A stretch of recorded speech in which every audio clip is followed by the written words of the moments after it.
Yeah, it was kind of nuts. I didn't expect it to go that fast. Flair's playing with a certain type of confidence Hmm. in these last 2 rounds in particular, and that round, like, that type of strategy they just ran was we feel like we can outskill you on a one-to-one basis and on like, a team brawl basis. Yeah, the I strat mean, is whatever, yeah. but, like, that's Did you kinda see what it is. Did you see Sebastian's HP? And he was in a cron hold down, and it was just like, And they just went blah, blah, blah, yeah, dead. it was just boom. I was like, I almost that man's got ammo racked. You know what I mean? Yeah, yeah. And it reminds me of kind of the old, Mines, like, mid brawls, like, when Mm. they were kind of a thing. It was, "Look, you're gonna bring 6 tanks to the hill, we're gonna bring 6 tanks to the hill, and we're gonna beat you 9 times out of 10. So come at me," right? Like, I feel like that's what Flair was doing with that strat, but, going here to the last map before a potential tiebreaker, it's gonna be Tundra. Flair readying up Super Conqueror 2277 1113. 60 TP's making a reappearance from Tomatitos, and yeah, you said Tundra's a 1-1 map. I agree with you completely. And the meta hasn't really developed super well on it because teams haven't been playing it as much. But you mentioned too, like, we're going to see a lot more Tundra now in the playoffs because of the Yep. way it's a best of 9. Mm-hmm. And so this is why a lot of people this is actually the most perfect showcase of why the best of 9 is really interesting, and why um like me and Germ were so excited for this. Uh to be honest, it kind of makes sense having the regular season be like a best of 7, right? And then this Mm-hmm. be a best of 9, because it Mm-hmm. still kind of showcases the same, like, it just showcases the same skill and stuff like that, and it also adds like a nice spice to it. Especially since, I mean, best of 7, like, I can understand from a player's perspective, best of 7 is like really short in a lot of their minds. But because it's a double round robin and not just a single elimination type It thing, looks I like feel like, Team they played into Flare, each other enough. yeah, and it Wow. looks like Team Flare might have realized, you're like, you know what? Let's just all play together. We just Yeah, like let's just completely go kill them. rolled over them. Enough finesse. Right. And I mean, if there's a map to maybe try to do a little less finesse on the tank, it may be this Oh one. my god, they don't have anything on the one cap. This might be a very This fast is game. actually really good for Flair. Yeah, I mean, Tomatitos are going to get out of here, but the cap pressure will begin, and now they're already sending a Super Conqueror maybe back to the hill. I don't know if they're gonna, but this is weird. They didn't find anything, and now they're realizing it. Everyone's got to be south, and they're like, okay, how are we going to do this? What a small map Tundra is.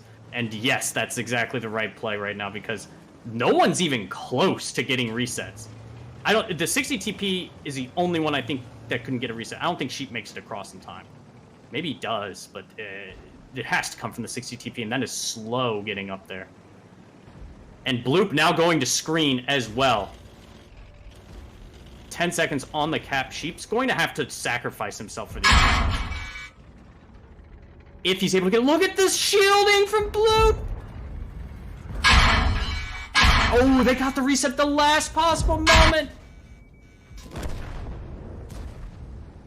And now it's time to get off the cap, and it's time to push. There goes Flair off, and they're just going to go straight into Hector and Fluky. They're going to die. All of Tomatitos are in all sorts of awkward positions. They've taken the hill, but they're disjointed, and now it's just a massive brawl. Hector's got down to 800 HP. Oh, but Skip goes down. Onion's down to a one-shot. Nexus picks up the kill. External chasing down Fluky. Bloop continuing to fire, and Fluky gets tracked. Very nice shot there. Oh, Bloop actually. Oh, there you are. I couldn't hear you for a minute there, so I got scared. Oh no, I was just like letting you go, because it was just like Okay. there was nothing else to comment on. It was such a okay, let's give them the one cap play. I don't, you know what I mean? I mean, it was obvious they weren't south. As soon as the VZs got to cross like J5, like, I don't understand what the whole. If you're gonna aggressively take the south on Tundra, I feel like you have to have like okay, so we have this side of the map. What do we do? Because the caps are so disjointed. right, on this map, that it actually, I would say it favors attack more than defense. Really? I think it still favors because they defense. had to respond to a heavy, like you know, both teams brought like a lot of heavies, and then like the way Toma played it, yeah, 100%, it favors attack. You know what I mean? And Toma maybe feeling from that last game, they're like, we had CSs, and they brought heavies to this little brawl, and we just were outclassed, and so they maybe adjusted what they were doing based on that. They were still able to wrap those 277s really quickly, but just not fast enough. And you brought up, yeah, they did not have an answer for that cap. If Flare had taken an extra 30 seconds to get on the cap, then yes, but they didn't. They made the reactions quick enough, right? And they needed someone at like E4-5, something at that place instead of F2, but they just didn't have it. And Flare, take a 4-3 lead. Dude, like Dark just like literally he was sleeping the first couple games, and now he's awake. Ever since that head-on collision, like something got knocked loose that's been bugging him for the first half of the matches in the CS on Cliff. Like that. Ever since that moment, he's just been on fire. Almost 5k damage. External, pretty much the same numbers. Right behind him. Nexus, I want to point out something. Nexus only 618 damage, but the caller 3 kills. 3 kills. That's important, though, is what I'm saying. That's it's a higher number of damage than it actually is. Wait, are you stop giving Nexus more reason for his head to get bigger? I think even his team has said that. Please stop. An announcement. This is a public announcement broadcast, ladies and gentlemen. Poor Nexus. Please stop giving Nexus compliments, as his head is getting too big. But it's 4-3 in favor of Team Flare. They were down, you know, I mean, they got 2-0 on proc, and you know, they're down 3-1. And then they're 3-1, and now they're coming back. It's the reverse flare up. And now they're on Tundra defense. I mean, I have to think I'm confident if I'm Flare, but they've been winning now when they've been kind of taking the fight to Tomatitos, but it hasn't been because Tomatitos have been like breaking their camps. It's been Flare's attacks on the first couple of maps were really weak. On proc, they just kind of bled too much and just couldn't really do much. And then their Cliff, like they had a fine initial, but they just didn't deal with the turtle properly. Now they're, you know, Tomatitos have to come up with an answer to Flare's defense. And if there's a team though that can, I mean, it's Tomatitos. Tomatitos are just habitually undervalued by a lot of teams, I think. And I think we've said that too, right? They're a team that's consistently surprising. So we see the tank picks here. Double 60 TP from Flare. 1 Kron, Super Conqueror, VZ, and a 113 Tito's double 277, double Super Conqueror, 1 VZ, and then now figuring out what their final tank will be. It's a VZ. Again, all heavies. No. A lot of the teams that have been playing Tundra well, though, have been bringing that token CS, you know, to give them the eyes. But neither of these teams bringing a medium. None in sight, just heavy meta. And so Team Flare has now openly found Tomatito's weakness.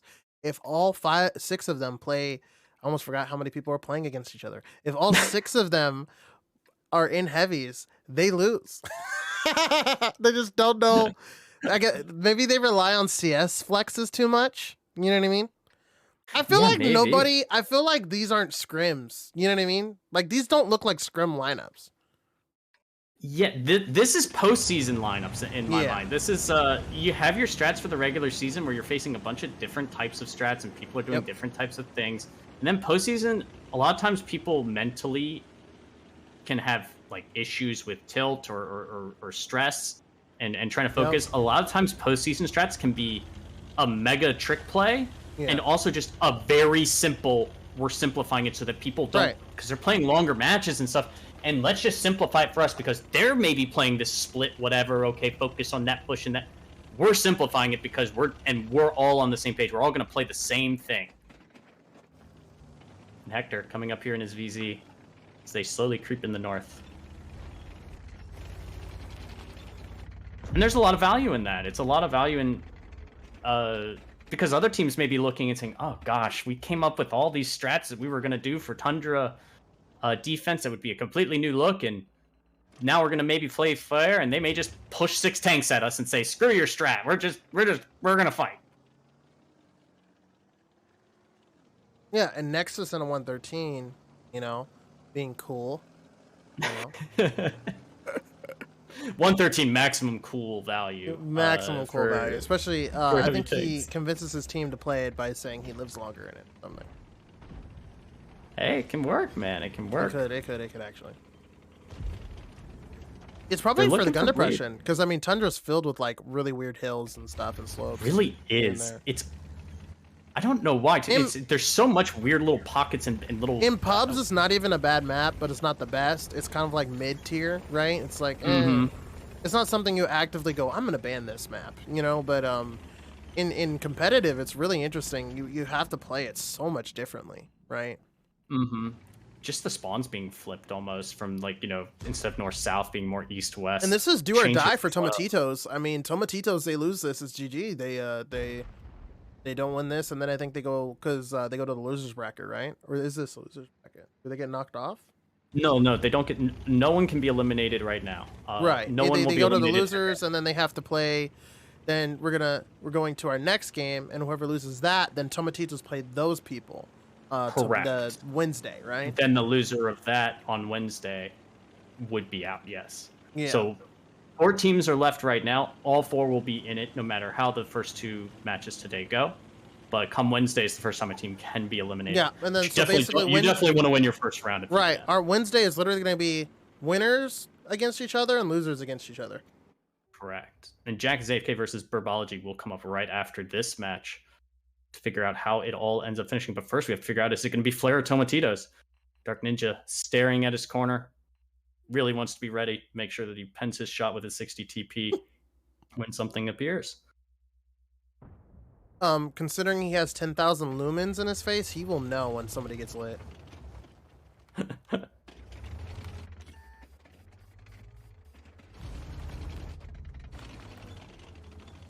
If you know, you know. If you don't, unfortunate. So one shot of damage. It looks going like they're pushing here. Oh, Dark is gonna poke out. He's probably gonna try to, and I don't know who he tried to shoot. He shot a sheep, but he didn't connect, or he bounced. I'm unsure. I thought he was gonna shoot one of the VZs, and he just did not. He's just like, I don't know if he had shots on the VZs or not. I don't know how this angle works. Looks like Serve bounces external while he also bounces Dark. Yeah, and triple cap wow, pressure look at him here. Bouncing. Someone's going to have to go for the reset, and it's probably going to have to be Dark. And Dark's going to take a lot of bleed for it, but he needs to make sure he connects. He says, I've taken the hits. I'm going to make sure that I connect the shot, and he does. But the cap continues to go down, and now they're driving one off. That's actually interesting, because he doesn't actually have enough reload to, like... Oh, he actually did. Okay. Yeah, and some of the other I thought he guns wouldn't have enough reload if they had 3. I thought he wouldn't have had enough reload because it's like something like 14. Yeah, it was actually kind of close. Yeah, it was like 15 seconds left on the cap or something like that. Yeah, I see what you're saying. Yeah, it's 14.7. Like, yeah. But Fluky's sitting in an awkward angle. Like, he didn't have all the cap points at that point, but now he's been set on fire, and now the 113 Nexus and Dodo because the fact that Bastion just misses both of those, I mean, I think it's just Team Flare's win now. Now he's still resetting Fluky. At this point, I'm not sure, but the external Bloop and Onion. I think Serve literally just has to. Doesn't he just have to go for it? They have to get a reset. They have a few seconds left now, and it's all on. Oh no! They do get it, but just barely, and Dark Ninja does go down. And here we go. And here's the push. They're gonna pick off probably Fluky first. It looks like Hector's gonna try to simp. Onion's taking a lot of damage. Fluky coming back to try to get a shot off, and he goes down to Dodo in his 60 TP. That's like 1v1ing like cheap there. Luxon coming in. Wait, Luxon was so far away. Flare just in a bit of an awkward spot here because they kind of can't push in like Onion did. now at this point they have to kind of sit back a bit because they'll just end up in a place where the Super Conquerors are going to farm them. But with 2 minutes left, Tomatitos are going to have to make the next move because they can't put on cap pressure. They need to find the angles to get a pick. And well, like the thing is, like they have lower HP, but Luxon has all the HP. Like Luxon needs to come in here and kill Nexus and Dodo if they even want to have a chance. Ooh, Nexus taking that hit there, not good. But Sheep is taking a shot of damage in return, and Nexus unable to find the shot on him. And here's where we're talking about that side gun depression on the 113. It's an awkward position. Oh, Nexus will try to get out. And he makes it. It looks like Dodo's trying to get out too. But I don't think he'll get out. Bastion's definitely going to be fast enough for that. Yeah, Dodo, I think, trying to Serve just be alive still in a as long as 2v1. I think Luxon's trying to look for the 60 TP. It's really kind of interesting here because they just don't have the time. Like, they just... Nexus is completely out, and Dodo's just trying to live as long as possible, trying to make sure he pens his shot when it does happen. Dodo does go down to Luxon. So now Sebastian chasing Nexus. He's just going to chase him, and Luxon needs to go the other way and help, I don't know, just kill the two guys. But I mean, I think it's just the Team Flares win at this point. It's just too late. Be Team Flares win. They have to leave Sebastian to kill this and hope that it does, but he's not. It was just really weird to see Luxon so far away. You know what I mean? With that whole cap pressure and stuff going on, like the way it did. And I'm guessing he was responsible for. Is that HE? Was that HE? What was that? I think that was Hash, yeah. And I'm guessing he was responsible for like Dodo's HP, like being, you know, one shot or something. It was just really interesting that like they let Dark just do that. I'm almost that got curious, very close on the resets, and yeah, but Flare very close still means a win, and they will be victorious here, and they will win the first round of the playoffs.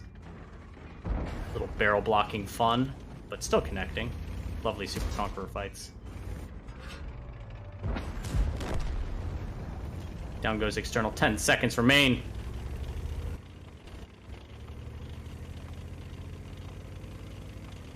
Look at Bloop just hanging out at A1. Adorable. Victory. The Team Flare, they are the first, I guess we call it, semi-finalists in the playoffs with the victory here. It is double elimination style in the last round, though. External, dang, more than 4k damage and 2 kills. Really pumping out the damage that time for Team Flare. Dark, really playing well, getting the resets. You know, he took a lot of punch, but he kept his cool, and he got the resets he needed. Nexus, 2k damage. Onion, 1400. Dodo, 2k and a kill. Bloop, 1600 and a kill. But Luxon, 4k and a kill. You were talking about Luxon's damage. He was able to put out quite a bit. Sheep also 3200. Sebastian, he must have 3700. Yeah, he must have literally been. He must have been shooting, like I was saying, he must have been shooting Nexus and Dodo, because that's the only people that we didn't see, and they ended up having very low HP.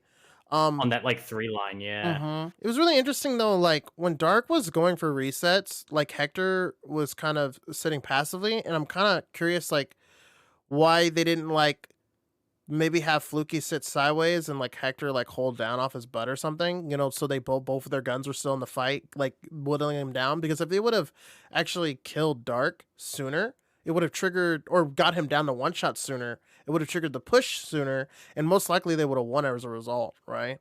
So it's just kind of that's a really good point. Yeah, when he was sitting sideways there and like no one else was punishing Dark for the poke, it's like I was really confused on that. You know, I guess they were scared like Dark.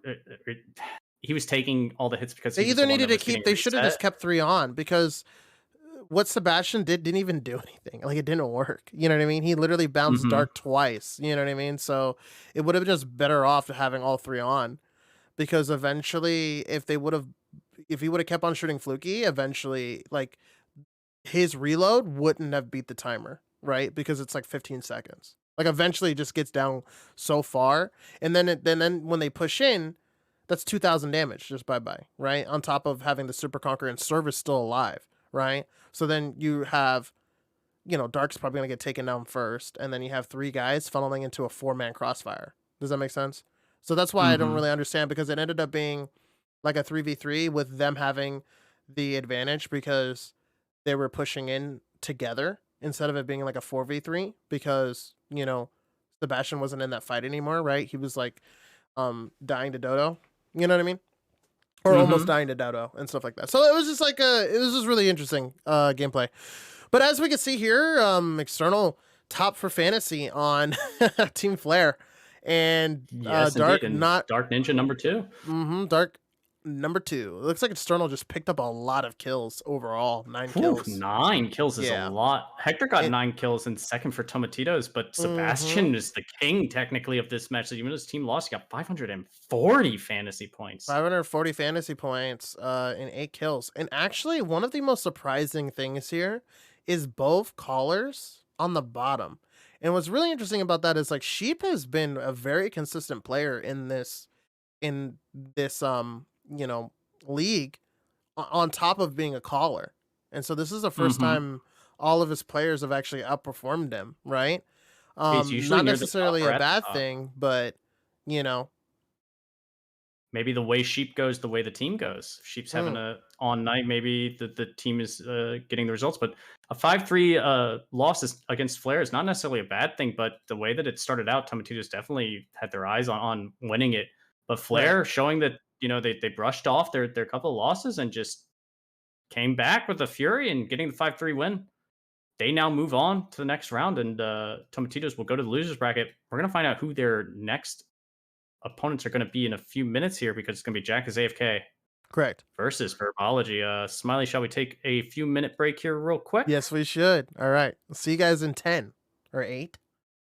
Yeah, a little under 10. Yeah, like 8-ish. See you guys in a few.